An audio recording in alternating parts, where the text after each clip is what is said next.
Hey everyone, it's Jennifer. Yay, here we are talking about bridging. So glad that you guys are here with me today, and thank you to everyone who's joining us who's new. As you guys know, or maybe you don't know, I'm Jennifer Hough, and I'm the president of the Wide Awakening. I've authored several books. I certainly love doing Facebook Lives because I love connecting with all our peeps all around the world. We call our peeps the Heaven on Earth Construction Crew. The cool thing about these videos is that we also post them on our YouTube channel at youtube.com/The Wide Awakening. Please go and subscribe and like us there. If you want to search some other titles, go and check it out. Today, what are we talking about? We're talking about what's going on in these times of great change. How do we bridge into what's being catalyzed? Let me give you an example of what I'm talking about. My dad was watching the news the other day, and he's gotten pretty into watching it. And it can look like when I talk to my mom and dad, there are a lot of points of contention where they're just upset, and you can tell that they feel a bit powerless, as many people do. And so what happens when we start to feel powerless, which I would say my parents are fairly empowered people and are willing to do whatever it takes. They're active in their community and everything, but they take situations in their community that look like they don't work, and what they do is they find solutions. So for instance, there were some Syrian refugees, and my mom and a group of her friends decided that they would bridge them into, imagine the name of the place they live, Bracebridge, bridge them and assist them into Bracebridge. And after a year or two of them being there, now all the kids are in school, and they also they're lovely people. My mother's made friends with them. They gave my parents Christmas presents, and also this woman has boiled the wool. So not only did my parents and my mom specifically help to bridge these people into a culture that's so different from theirs, which took skill and it took time. Also, what she did was, eventually this woman had this brilliant idea to boil wool of all the sweaters that were torn and ripped of people who lived in Northern Ontario, and she's now making mittens that are gorgeous, actually. This woman from Syria, so go figure. And her entire family, I think even the boys are playing hockey, if you can imagine. So what does building a bridge mean? Building a bridge means you take something that you witness, and I would love it if you guys could write down some things that you're witnessing in the world right now, or in your neighborhood, or in your family, that are polarizing. Now, polarizing is a pretty uninspiring word. Polarizing is a word that means something is very divided. But what we want to talk about today is, how do you build a bridge between what's really hard, which is this entire family who was, because of war, completely uprooted from everything that they know and put into a freezing cold country where they're from the heat, and how do you bridge them to be able to be fluid and abundant in a new society? But the thing is, that works for everything. That works for if you don't have enough money in your bank account.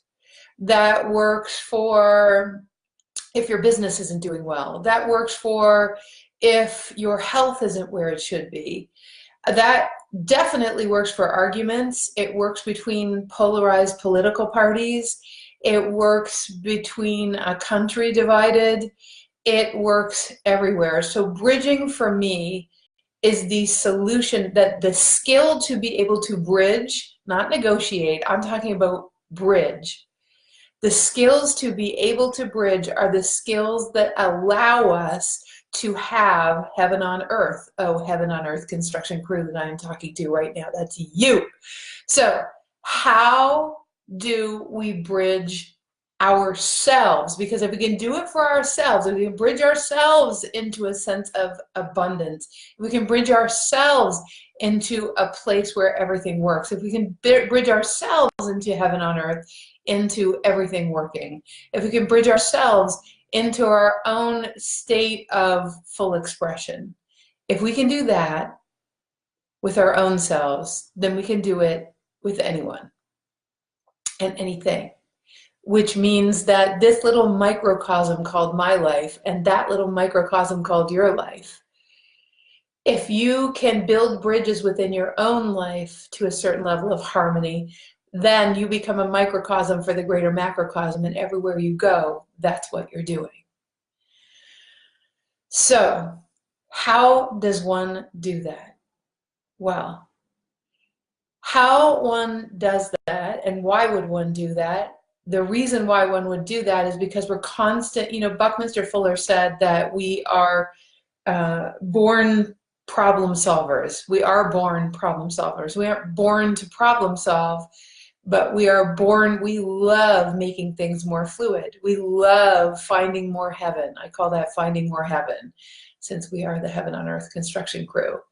So how do we find more heaven? So I'm going to give you 3 skills today. There's probably about 12 different skills, but there's 3 skills to building bridges to harmony, to well-being, to abundance, okay? So these are the 3 skills. The first skill is you have to be willing to have hope. Now you might not think that's a skill, but a lot of people give up. They lose steam.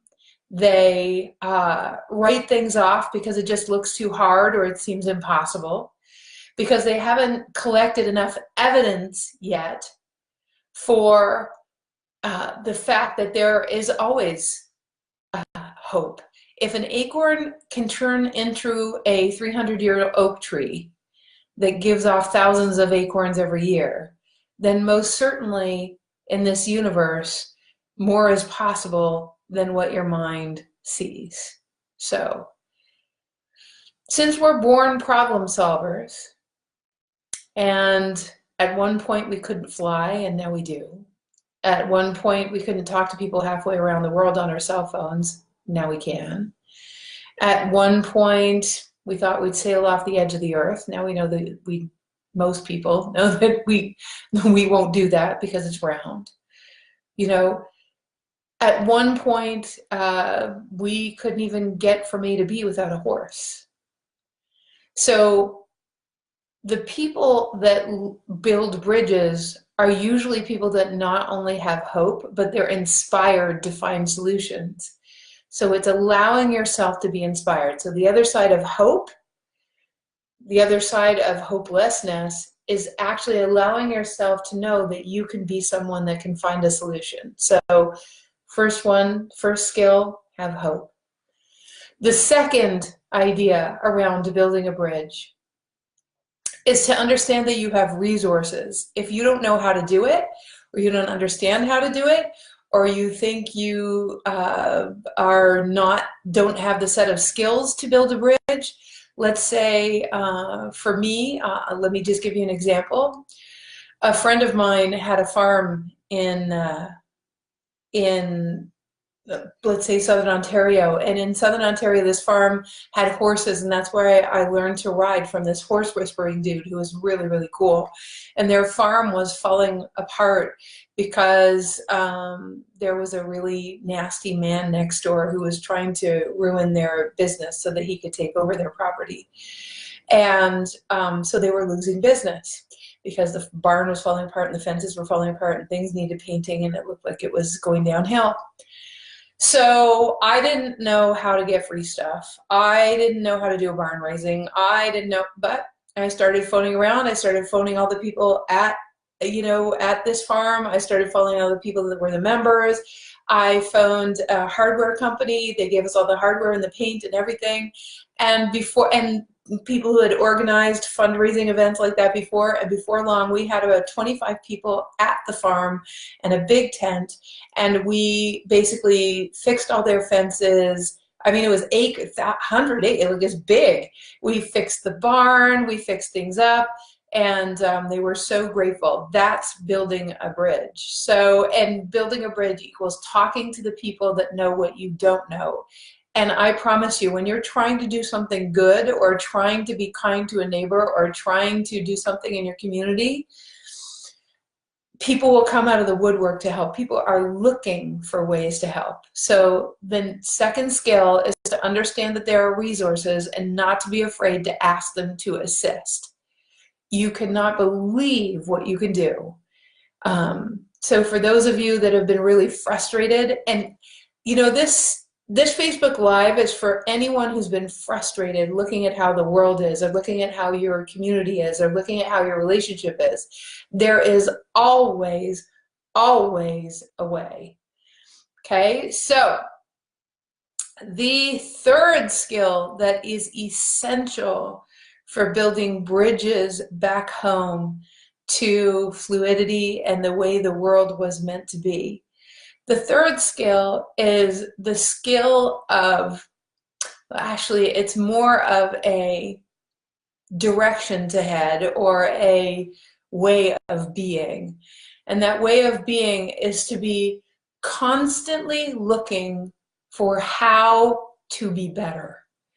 So it's doing the work to get out of the way of consciousness, to get out of the way of life that wants to flow forward and out, because the ideas necessary, as I said before, there's probably about 12 skills, but these are my 3 favorite skills. Okay, so we've already done 1 and 2. The third one is to literally to understand that you are made of particles that are so far past molecular and atomic. You're made of the space between the atoms.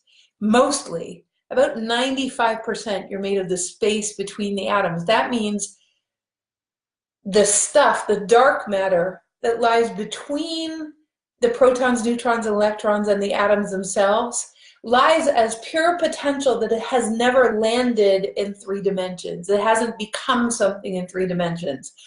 Understand that the ideas that are waiting to become lie in that space. And you are a finger of the hand of creation. You are creator consciousness, and we are designed to access the space between the atoms. We're comprised of the space between the atoms, but we're in this dense molecular form that has access to that wisdom through little conduits called receptor sites on the outside of your cells. That's how you get instincts and intuition. So this third aspect is getting out of the way of the genius, okay? Out of the way of the genius of what's waiting for you, right? So as you get, how do you get out of the way? Well, I mean, we teach a course called Get Out of Your Own Way, which really should be called Get Out of the Universe's Way. But it's reading the books to start. It's listening to these Facebook Lives. It's doing as much to every day consistently to get yourself reminded about who you really are and why you're here, that you really are comprised of the space between the atoms of pure potential. That is really who you are. And as you remind yourself of that every day, by watching videos, by talking to friends that are like that, by staying away from people that, you know, basically take you away from who that is, by surrounding yourself with, let's say, community. So you might have a Facebook community that you visit that shows you that there's more to life. You know, this is it, you guys, and then you die. You either have a life filled with that hope, the resources, and the knowing that you're more than just this 3-dimensional being. And then once you know all of those three things, once you have access to all of these three, once you practice all of those three things, what happens is there are probably 9 or 10 other skills to learn. But as a bridge builder, those are the first three places to start. I think you probably understand what I'm talking about. Love to hear your feedback. Love to hear what you have to say. You now know from the story at the beginning of this why I think so many things are possible, because God bless my parents, you can absolutely borrow them as an inspiration, because they most certainly are can do. They do things just like many of you. They do things in the community. There's no need to be hopeless. You have your body, you have your senses. It is time to stop running around complaining about what's going on and use the resources that we all have available to us to bridge. And in fact, I would venture to say that the rest of my life I will spend teaching people how to build bridges to what's possible. So I just wanted to share with you, speaking of which, the very first program we're going to do to learn how to build metaphysical bridges that transcend needing to have it be hard or needing to have it be filled with struggle, and transmute thousands of beliefs that are in your way using your innate abilities, using the abilities that creation gave you that most people, it's why they suffer, because they don't know how to use their vaster superpowers. The first time I will ever be teaching that is going to be at the Omega Center on my birthday for the weekend of the summer solstice, of course. When else would we teach that, right? And so you can go to the Omega Center's website and look us up. I will post the link in the heading of this video, and I will also post the link in the comments for you guys. So if you have any questions, please ask them. I'm always happy to drill down deeper into any part of what we talked about today.